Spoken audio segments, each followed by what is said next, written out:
had to take action to slow the spread of COVID-19 and to protect our people.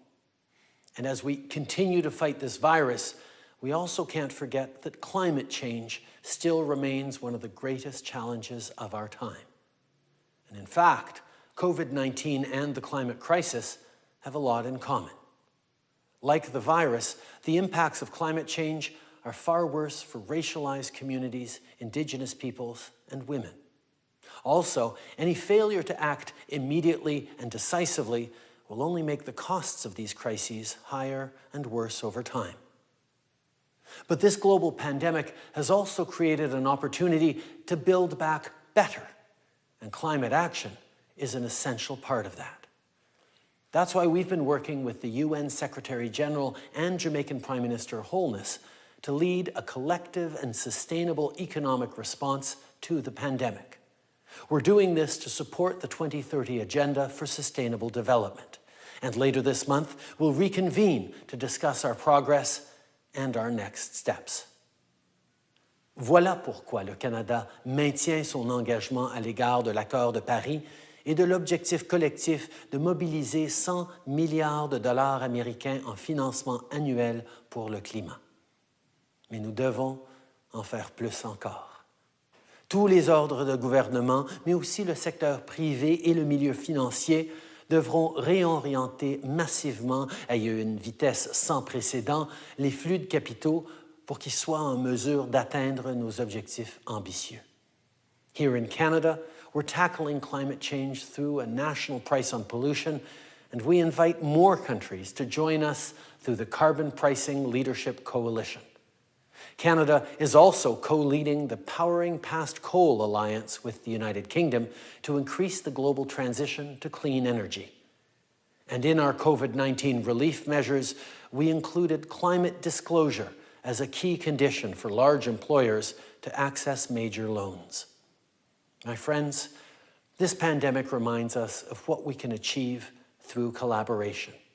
We came together, countries, communities, and neighbors, to work for our collective safety and well-being.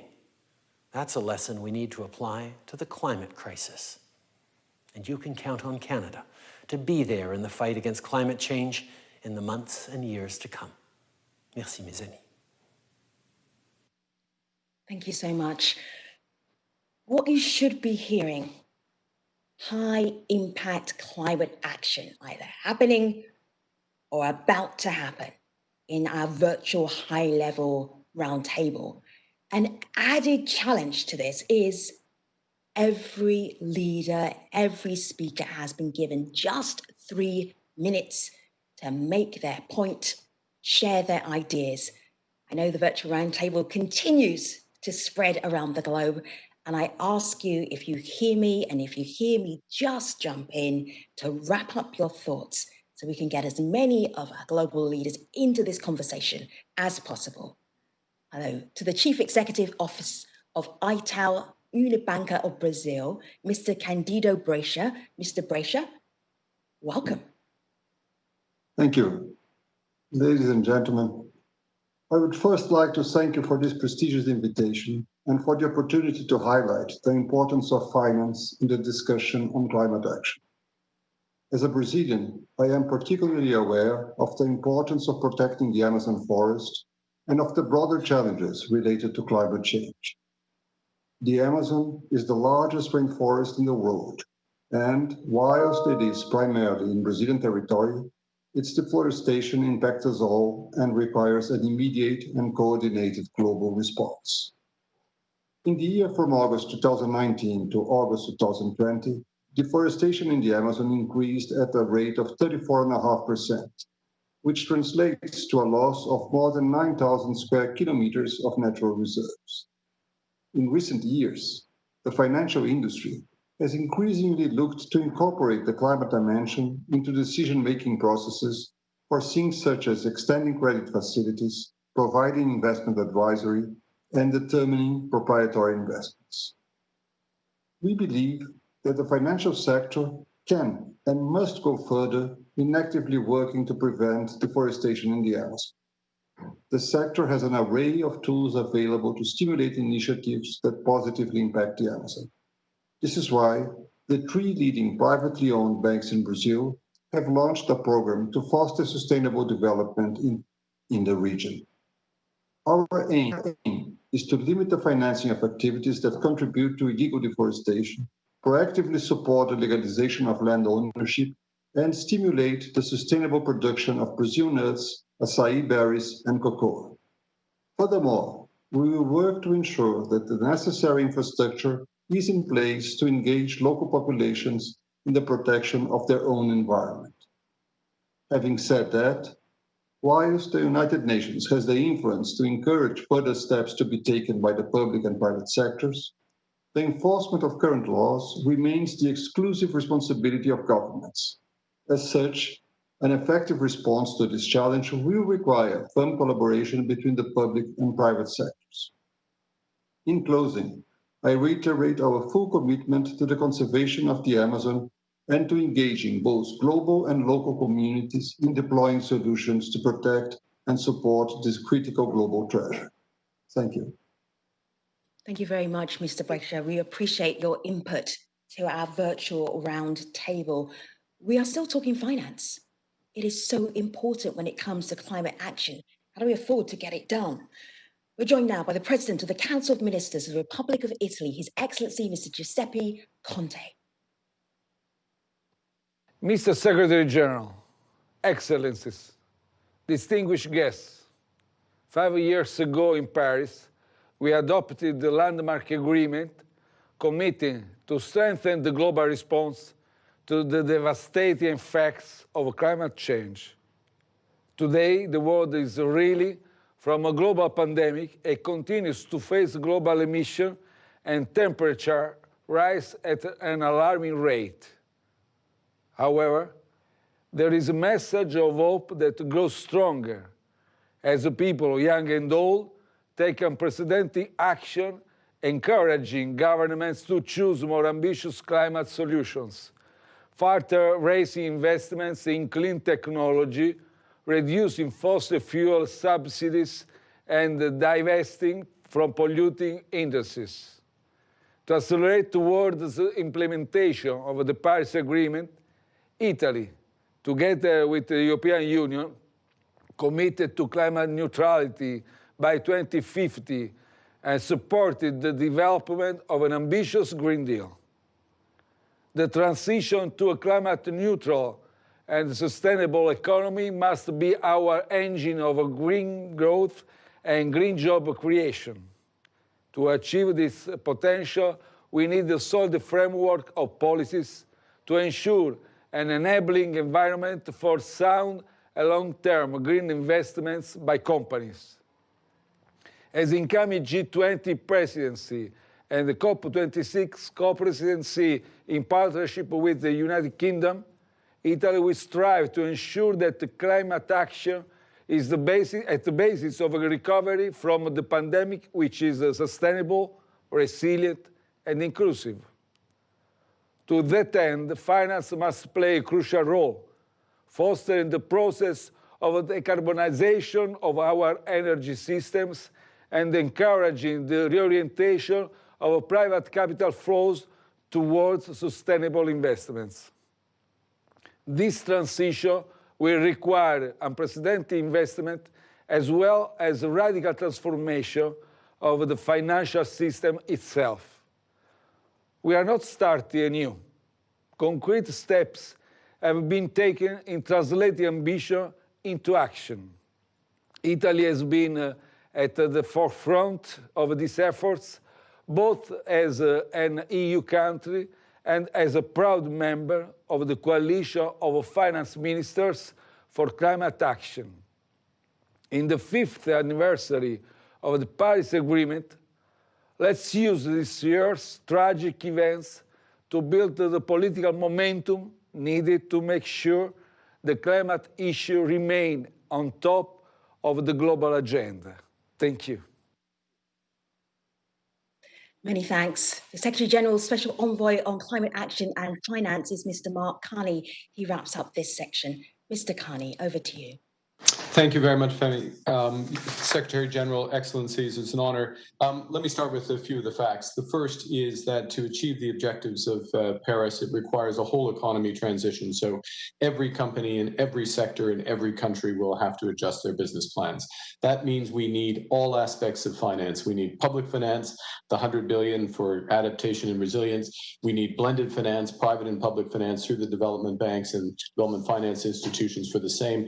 And we need private finance. It's really private finance that's going to turn billions of public capital into the trillions we need for that whole economy transition. And that's why Prime Minister Johnson, in leading COP26 with, in partnership with Prime Minister Conte, have made a core objective of COP26 to put in place the foundations so that every financial decision takes climate change into account.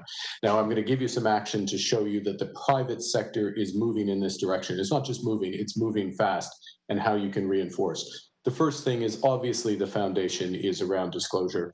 Our companies have to tell us where their exposure is and what they are doing about it, how they're moving from where they are today to where they need to get to.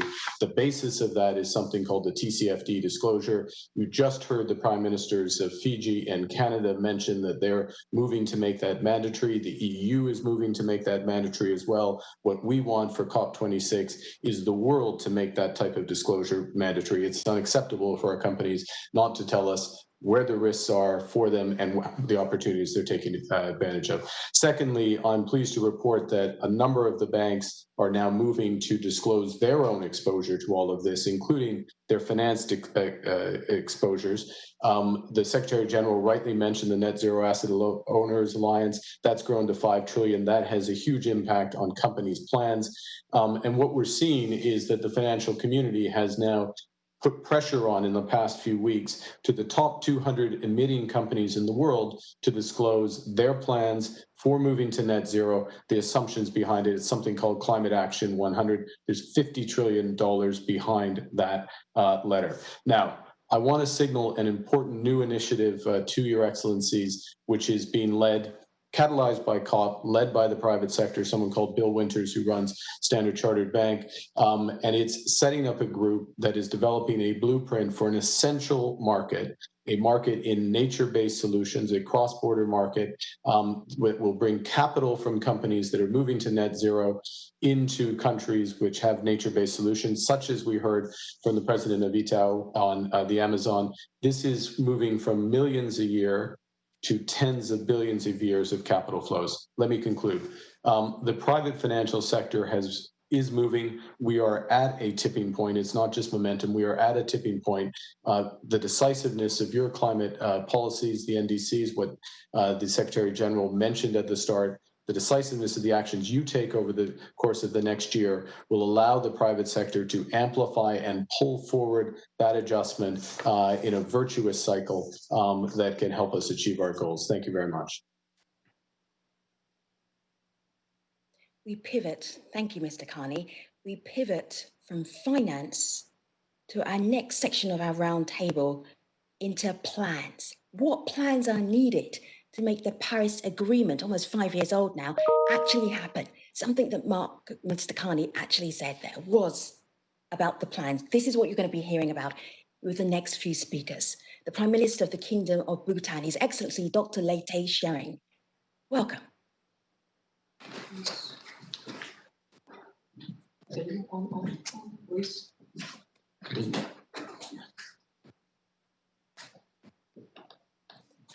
And you are now live. Welcome to our virtual roundtable. Go ahead. Yes. All right. Your Excellencies, ladies and gentlemen, thank you very much for giving me this opportunity to represent my country. Because in the first place, to talk on climate change and climate change related activities, I take a lot of pride in our leadership. In the successive monarchs of Bhutan had always been very careful and very conservative with preserving our nature and living very peacefully with our nature. So with this, I would like to convey the greetings for my king, my queen, and people of Bhutan from the land of gross national happiness. And today I'm given just 2 minutes to talk on nationally determined contribution And to that, I think every world, all the leaders are talking about modern technology, what we must not do or what we have to undo to actually meet our targets by 2050 or mid of the century. For Bhutan, we have actually embarked on this many decades back when the whole world didn't even know what was the nationally determined contribution. Our monarchs have already embarked on this. Our constitution clearly mandates us to keep at least 60% of the forest under our country under forest cover. And we must maintain intergenerational equity when it comes to natural resources. So we cannot do whatever we want to do with natural resources in any given point in time. So I thought that was the basis of our nationally determined contribution from Bhutan's side, because if you go back in time, now the countries are coming up with climate laws, which we already had it in our constitution, embedded very clearly that we must have at least 60% of the country under forest. And right now we have about 72%, and that also is mostly national parks and biological corridors, and it is again protected, doubly enforced by law. So I'm very happy to report that we are very much on track, and by now we are already carbon negative. And I'm happy again to report that the fight against COVID-19, as you all can see, has actually disrupted all the plans and policies, all the developmental activities, and it has affected the developing countries disproportionately. We know that for many countries, there's irreparable damage already done. But yet again, I'm very proud to say that Bhutan, we are doing very well. As of date, we have only about 261 cases and only about 62 with active disease. And I'm very happy to report that we have 0 death.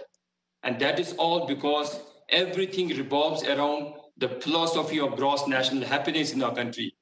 Gross national happiness is all about interdependence, how we respect not just for yourself, but your fellow human beings, and how we live, how we learn to live very peacefully in harmony with nature. So I thought these are very important points that we must now recognize.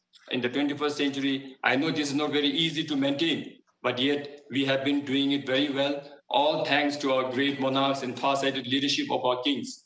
So on this note, I'm very happy that I'm able to contribute little information from Bhutan. I'm also happy to note that we are following all the deliberations of the world leaders very closely. I'm very happy to note that bigger players, bigger emitters are now coming on board to pledge to this climate championship that is being led by our Secretary General. And we would like to congratulate all the big emitters coming on board. And we really hope that rest of the bigger emitters will also come on board, and we will have a very peaceful coexistence with nature. As a medical practitioner, I always would like to use this analogy, because in our medical practice, patients who do not listen, patients who do not follow the advice of the doctors will always turn up having incurable disease in the long run, because they didn't listen to the experts. And on climate change, we all know that the evidence is very loud and clear. Scientific facts are very clear that we are losing time on this fight. And if you do not act now, it will surely result in our mother planet having an incurable disease, and we have no time for that. So with this urgency, I would like to conclude requesting all my friends here, all the bigger emitters, to take this lead, and we are smaller countries already playing a major role in this. So with this, I thank you all the best, and looking forward to the rest of the deliberations. Thank you very much. Thank you very much, Your Excellency. Prime Minister of the Kingdom of Bhutan, injecting some happiness into our proceedings. He is also the chair of the Least Developed Countries Group. Next, the Chief Minister of Bihar State in India, His Excellency Mr. Nitish Kumar. Mr. Secretary General, United Nations and other dignitaries, thank you for giving this opportunity at Global Forum to an Indian state which has 2% of the world population and thus is an important stakeholder in fulfilling the international commitment mentioned in the Paris Agreement. Considering the impacts of climate change in Bihar in the form of erratic pattern of rainfall, extreme heat, falling groundwater level, drought and flash floods, we have developed our growth strategy around water conservation and greening initiatives under Jal Jeevan Haryali Abhiyan, Jal means water, Jivan means life, Haryali means greenery, and Abhiyan means campaign. Our firm belief is that any form of life is possible only when there are water and green cover. Our policy initiatives, including climate resilient agriculture, conservation of surface, ground and rainwater, solar energy, clean fuel, and biodiversity conservation, is leading our growth approach to sustainable development. Our approach to afforestation is community driven to ensure green cover outside natural forest as well. Despite having one of the highest population density in the world, we are promoting food forestry to ensure food security. Along with enhanced green cover, we have allocated additional $3.5 billion from the state budget for this cause. Work is being executed in mission mode. This would significantly contribute to the global efforts to achieve the 1.5 degrees Celsius target. As part of public awareness campaign, 51.6 million people of Bihar, almost half of the state's population, formed more than 18,000 kilometer long continuous human chain on 19 January this year to express their commitment to environment protection. We look forward to support from the international community to design and achieve a carbon neutral future. Our father of nation, Mahatma Gandhi, said, quote, "The earth has enough to satisfy everyone's need, but not everyone's greed," unquote. Global community should remember this while formulating any development strategy. Thank you once again for giving this opportunity to express our views. Namaskar. Many thanks. We continue looking at plans to make climate action happen with the CEO of the Global Cement and Concrete Association, Ms. Dina McLeod. Welcome. Thank you, Femi. Secretary General, honored guests and friends, thank you for the opportunity to talk today about the cement and concrete industry's commitment to carbon neutrality. I'm the CEO of the GCCA. Our members operate in almost every country on Earth. Concrete is the building material that has shaped our world. Think of roads and railways we travel on, homes, schools, hospitals, our sustainable infrastructure. Concrete has built civilization from the Pantheon to the Panama Canal. After water, it is the most used substance on the planet, and it will be needed for the big tests we face in the future. But there's a challenge. As we know, the production of cement, which is the glue that binds concrete together, causes as much as 7% of global CO2 emissions. Our industry sees that we are in a climate crisis and that we must act decisively. So we've been working on solutions. Over the last 30 years, we've reduced emissions by around 20%, but we know we need to do more. That's why this month, 40 of the leading cement and concrete companies came together to launch a global climate ambition to drive down the CO2 footprint of our operation and products and to deliver carbon neutral concrete by 2050. Because concrete is so vital to sustainable development, this represents a milestone not only for our industry, but for the world. By doing this, we align with the Paris Agreement, and we call on governments worldwide to do the same. Finally, I'd like to say a few words about policy. Our industry will be a key player in the UN ambition to build back better. We will do our part. This is our commitment, but we can't do it alone. For policymakers around the world, local, national, regional, and global, we need to work with you. Here are a few of the things that can help us to achieve our goal. Number one, work with us to invest in technologies such as carbon capture, utilization, and storage. Number two, set policies that promote the circular economy. Our product is 100% recyclable. Let's make sure it is recycled. Our kilns can safely burn municipal waste. Help us to use this as an alternative fuel. And three, recognize the importance of climate resilience and the role of our industry will play in building the sustainable world of tomorrow. Sustainable development and carbon neutrality will be achieved with the active participation of business like ours. Our vision is to ensure that cement and concrete industry is at the heart of building back better. Thank you for inviting us today. We're looking forward to continued dialogue. And thank you.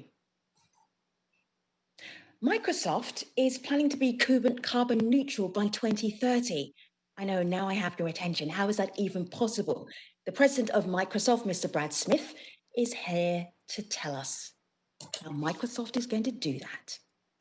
Well, thank you. And Mr. Secretary General, thank you for getting us started. And let me build a little bit, including on what Mark Carney spoke to a few minutes ago, because I think he captured a lot of what is important to those of us who work in the world of business. Certainly one message that I would convey today is that there is no substitute for urgent action and leadership by governments. But at the same time, I think none of us should expect governments to solve this problem alone. And in fact, I think there's an opportunity for each of us to ask what we can do. At Microsoft, as you heard, we really raised our ambition level earlier this year. We, in fact, committed ourselves to be carbon negative by the year 2030. That means that we will be removing from the environment more carbon than we emit at the end of the decade. And we went beyond that. We said that by the year 2050, we will remove from the environment all of the carbon that Microsoft has emitted since the company was founded in 1975. To me, what's been actually most encouraging is not the vision, but the work that our teams have been doing with so many other companies literally around the world since January. We launched a climate innovation fund, $1 billion fund, and we're now investing in new technologies, as you heard Prime Minister Johnson talk about, things like carbon capture and storage, because it's just so clear that we are going to need a major industry to exist in the world that doesn't yet exist today to remove carbon and store it. And one of the things I'm really hoping that we at Microsoft can demonstrate is that if people invest in creating this technology, we are among the companies that will pay for this service. We've been learning firsthand that putting a price on carbon makes a huge difference. We've expanded our internal carbon tax to cover scope 1, 2, and 3 emissions across Microsoft. I've seen what it's doing to encourage our parts of the company to reduce their emissions. But I've also learned firsthand how important it is to take the money that is raised and put it to good use. That's why just 2 months ago, we issued an RFP to remove from the environment 1 million metric tons of carbon, not by the year 2030, but in the next 12 months. And we're seeing the signal that that is sending to the marketplace as well. Ultimately, we're working with our suppliers so that we have more standardized measurements, so we can use that to help them reduce their emissions every year.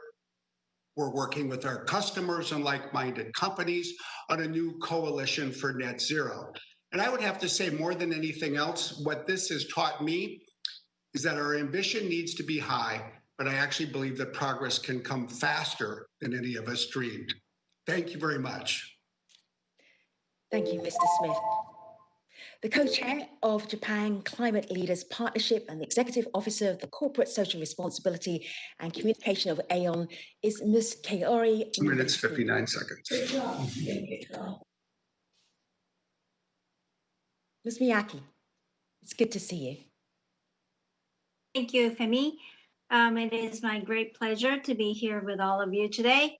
My message to you today is simple and clear. For the next several months, Japan's energy policy will be at a critical juncture, and we need every support in amplifying forward-looking business voices and encouraging political leadership. I serve as a co-chair of a cross-sectoral business coalition called Japan Climate Leaders Partnership, which calls for a zero-carbon transition by 2050. The membership has grown from only 3 companies to 150 companies, with its total power consumption amounting to 48 terawatts. This growth indicates an increasing sense of crisis and support for a transition in Japanese business sector. The members are taking increasingly ambitious actions themselves to propel the transition, committing to sourcing 100% renewable energy and net zero emissions target. Businesses are coming together, and we are eager to do more. But for that, we need a clearer policy outlook, which indicates that a net zero transition in line with the 1.5 degrees target is happening. The upcoming review of Japan's energy policy framework is a key moment in this regard. We call for a target of 50% renewable energy in the power mix by 2030 and stand ready to support the political leadership to make this target possible. Our ministers recently made commendable decisions to phase out domestic coal power plants. Thus, I have a strong hope that with proper support, our government leaders, including our new Prime Minister, will construct the 2030 policy framework with a net zero transition at heart, allowing Japan's NDC to be more ambitious towards COP26. Please do join us voicing the support. Thank you. Thank you, Ms. Miyake. Going back 5 years ago, we were just leading up to the Paris Agreement. It would have been a very busy time for the Chief Executive Officer of the European Climate Foundation, Ms. Laurence Toubiana. She was the lead French negotiator for the Paris Agreement. It's our pleasure to have you. Why are plans important? Thank you. I think we are at the same time in a moment of crisis and in a moment of truth for our vision on the transition to climate neutrality, healthier ecosystem, and more inclusive society. And that's really what Paris Agreement was about. Citizens are demanding the ecological transition precisely because of the climate and economic crisis ahead. This shift is happening, and it's inevitable. 21 countries already have committed to net zero by 2050, and 100 are considering it. The EU, the world's largest market for now, is using the Green Deal to recover better from COVID, paired with a new emission reduction target of at least minus 55% by 2030, and China just followed with an encouraging announcement by President Xi. Others cannot lag behind. That's why all of our plans, from national governments, NDCs, to regions plans, to corporate business plans, all of them should back us from carbon neutrality by mid-century or ideally even earlier. This is what Paris Agreement demanded. Countries with mid-century climate strategy have been better prepared to navigate the COVID crisis. Now NDCs can be the investment plan for the green recovery. They are there. They should be followed. Concrete short-term plans to be delivered starting now and throughout this decade will determine emission trajectory for the decades to come. That's why enhanced NDCs are a core policy instrument to exit the crisis. The EU taxonomy has powerful elements on what can be considered green for the recovery, enshrines the do not harm and do good principle. This is a model that countries can use when designing their plans. The recent IEDB announcement on this front is very encouraging. Other financial institutions are expected to follow suit. We know what needs to be done. An ECO Secretary General Guterres called to stop building and financing coal. Renewables are now cheaper, offer more jobs and a healthy future. We need concrete plans to phase out coal quickly with support and planning to transition workers and regions. The world is watching and waiting for all the countries here today. I think particularly of South Korea and Japan, to deliver real leadership on energy transition. Stopping funding coal is a condition for being a true climate leader. This transition is no longer a task just for national government, but also for states like Bihar, and congratulate for what you do, regions, companies, and more. Citizens and youth have a particular role to play. We have already seen that with youth climate strikes, with citizen demands. Citizens are and can be active shapers of their own future and their lives. 2020 is a turning point for climate. COP26 has been postponed, but not the urgency, nor the science reality. And hence NDCs and mid-century neutrality targets in line with science are not just a Paris requirement. They are the best tool we have in our hands for a just and resilient recovery from this crisis. So we should listen to Secretary General Guterres. He is really the real climate leadership at that moment, and millions of citizens are behind what he is proposing. Thank you. Thank you very much. We move now to our final theme, for our climate ambition high-level roundtable, and that is adaptation and resilience. Bangladesh is currently the chair of the Climate Vulnerable Nations Forum on Climate Change.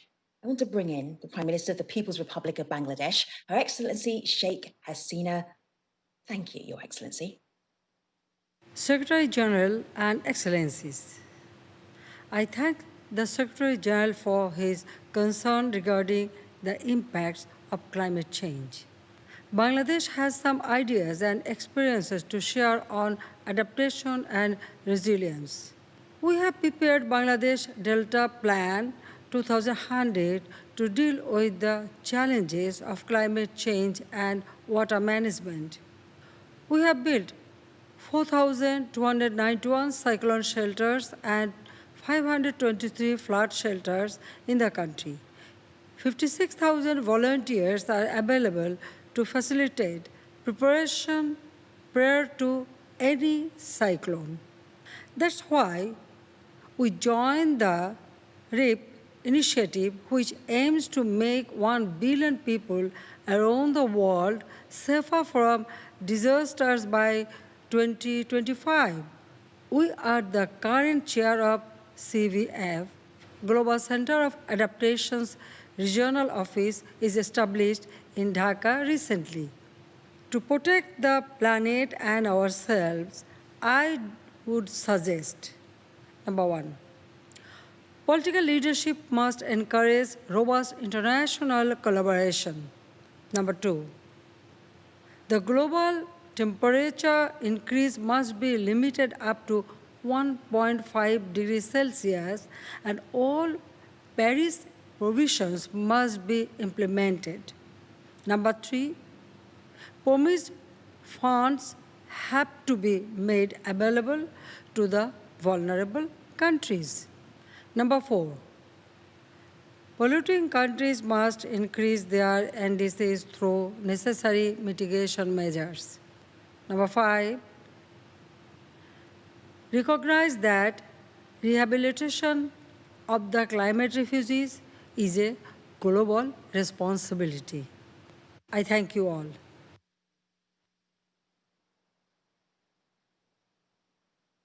Thank you very much, Your Excellency. Small island states, small island nations know all about adaptation and resilience. The Prime Minister and Minister for Finance and Corporate Governance of Antigua and Barbuda is His Excellency Mr. Gaston Alfonso Brown. Your Excellency, what do you need from the international community the most? Thank you. Excellencies, with all of the protocols observed, I will get straight to the point.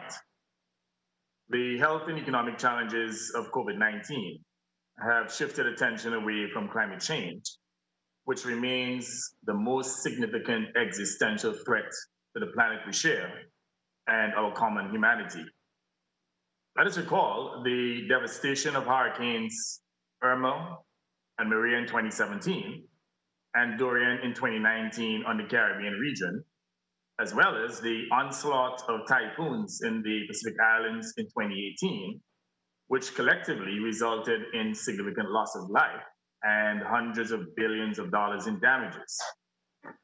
Several years later, many of these small island states, including our sister island Barbuda, are still struggling to recover from the destruction suffered from these storms.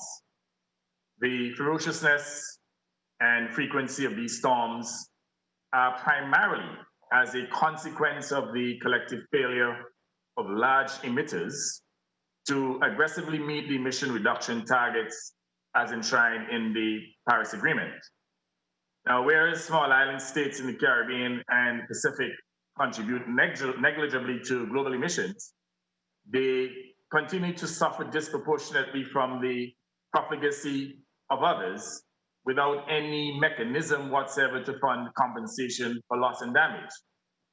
Now, the current global response system to loss and damage, where a pledging conference is held, and then the affected countries, wait several years for realization of these pledges, is certainly unsustainable. So the frequency and intensity of these devastating storms demand swift recovery that achieves adaptation and resilience. As the incoming chairman of the Alliance of Small Island States, I encourage every country to honor their climate commitments in the interests of all humanity. This includes ensuring the full implementation of the Paris Agreement by all and limiting average temperature change below 1.5 degrees, and also the fulfillment of commitments made to the Green Climate Fund. I encourage the international community to scale up climate investments that will enable technological solutions to be developed and deployed. And we also recommend aggressive actions to reduce carbon emissions and to develop adaptive measures to protect humanity from the devastating impact of climate change. Now, if we fail to act now, no country will be spared the devastating impact of climate change, and the prospect of a better future for generations to come will be forever lost.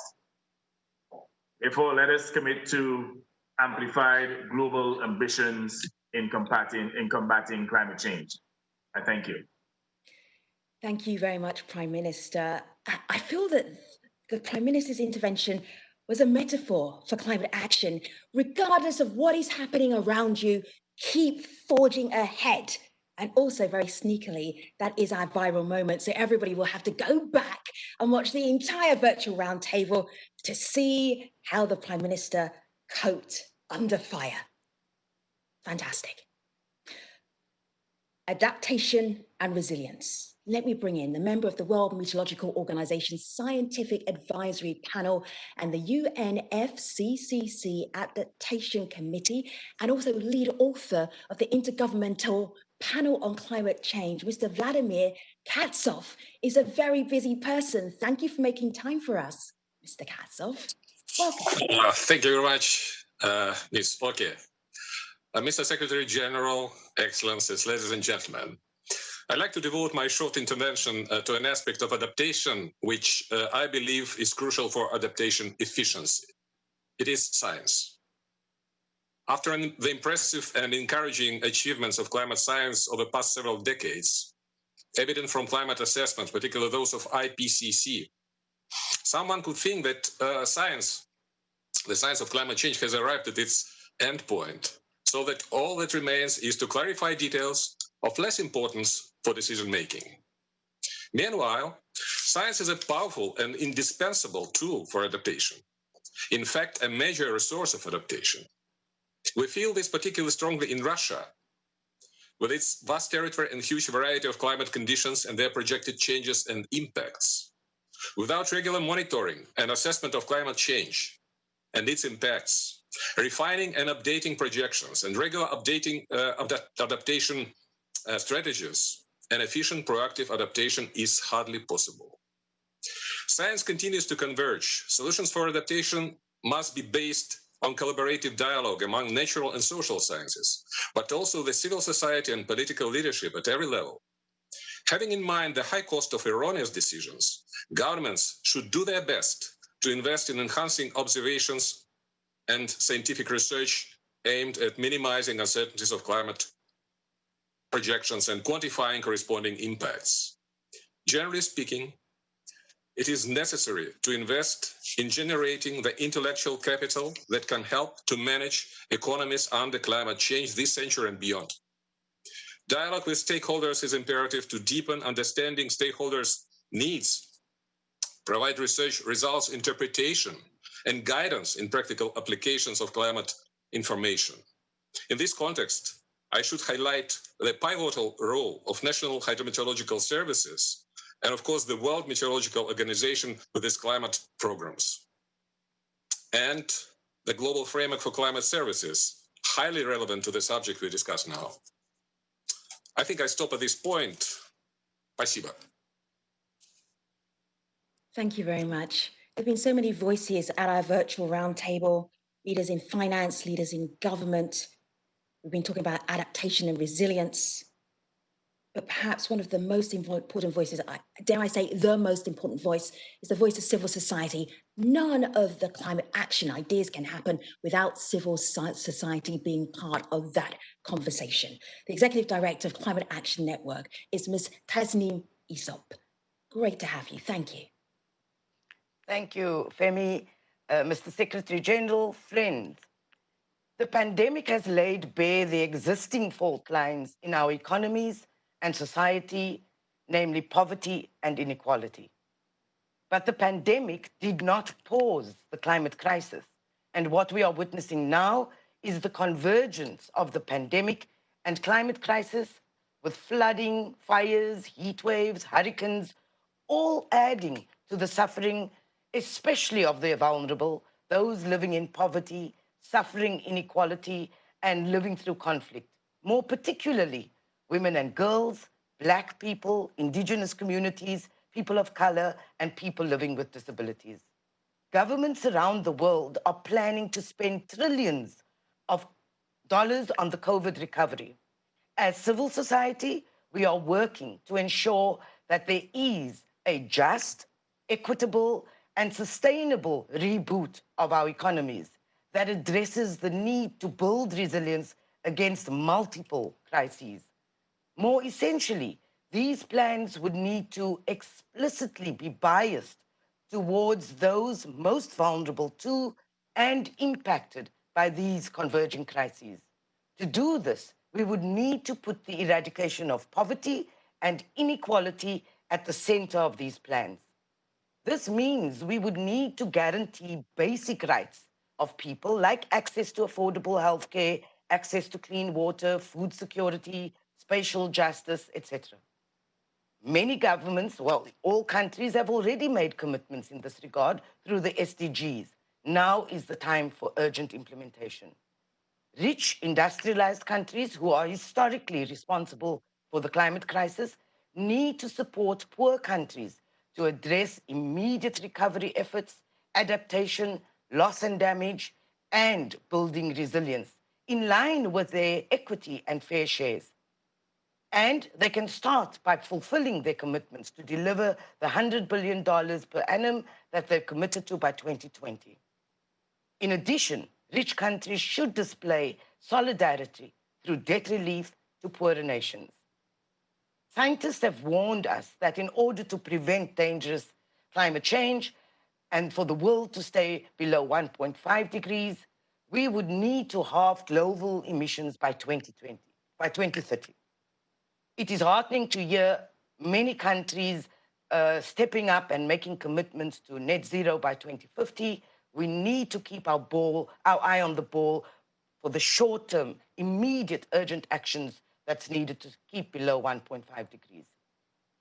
This means that high-emitting countries and industries will need to escalate their actions to address the climate emergency.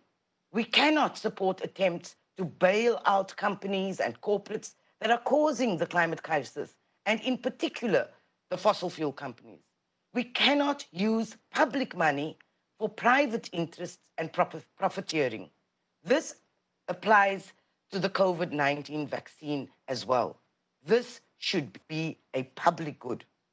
We support the Secretary General in his championing of what needs to be done to address both the COVID and climate crisis. This pandemic has exposed the best of humanity and the worst of humanity. In this year of the 75th anniversary of the United Nations, we should all be committing ourselves to ensuring that the best of humanity prevails.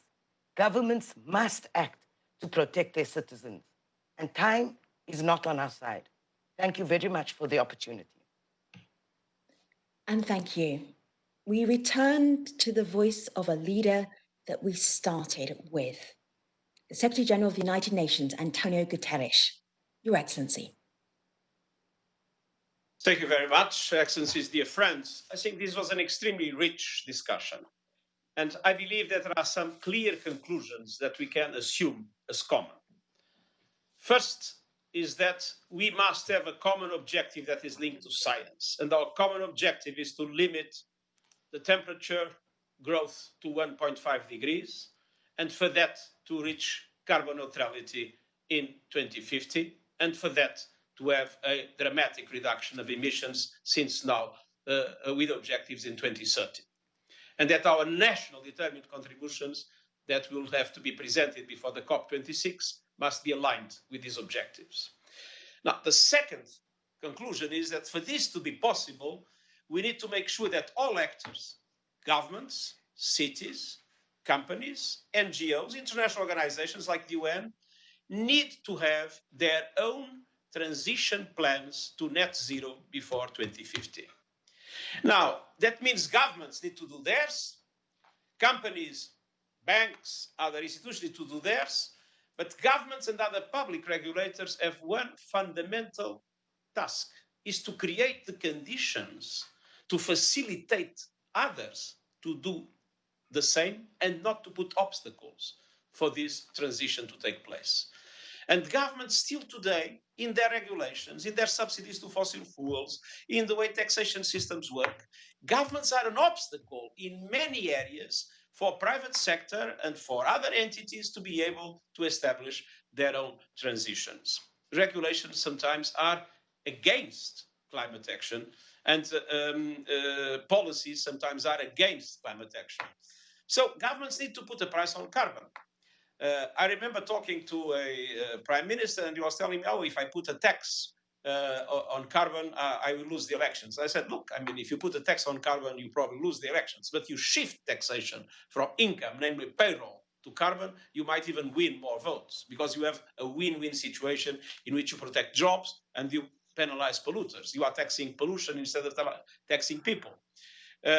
Another prime minister was telling me, oh, but I mean, I cannot take out the subsidies for fossil fuels because several areas of my economy, small enterprises and people are still living based on those subsidies. I said, don't subsidize fuels, subsidize people.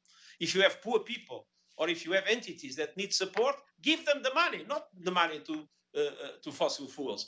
And so, and we could go on. And of course, the questions that Mark Carney has mentioned in relation to disclosure and regulations making that disclosure mandatory, and in relation to the forms of mobilization of public finance, but also the finance of international financial institutions, and also creating the conditions to mobilize private finance.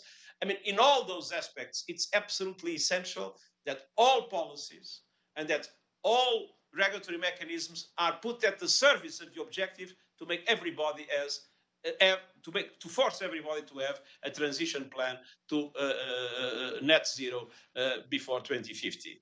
And finally, let's not forget, even if everything goes well, climate change is already there. Many people are already suffering. So we need to massively support those that are suffering more. Adaptation must be fully a clear objective together with mitigation. And we must make sure that we mobilize the finance necessary for adaptation and not only for mitigation. And this is absolutely crucial for the developing countries. And when I look at Sheikh Hasina and I see the challenge in relation to the Delta, I absolutely recognize the need. We cannot forget about adaptation. We need to give adaptation the same priority we give mitigation, because the impacts on people, and especially on vulnerable people, are already terrible in many parts of the world. Ambition on mitigation, ambition on adaptation, ambition on finance. Let's make sure that we abide by what science tells us to do. 1.5 degrees, carbon neutrality in 2050, and let's make sure that we make everybody have their own transition plans, just transition plans, just transition, their own transition plans in order to be net zero in 2050. And with that, we conclude the high-level roundtable on climate ambition. Thank you for watching, and thank you for taking part. This session is now closed.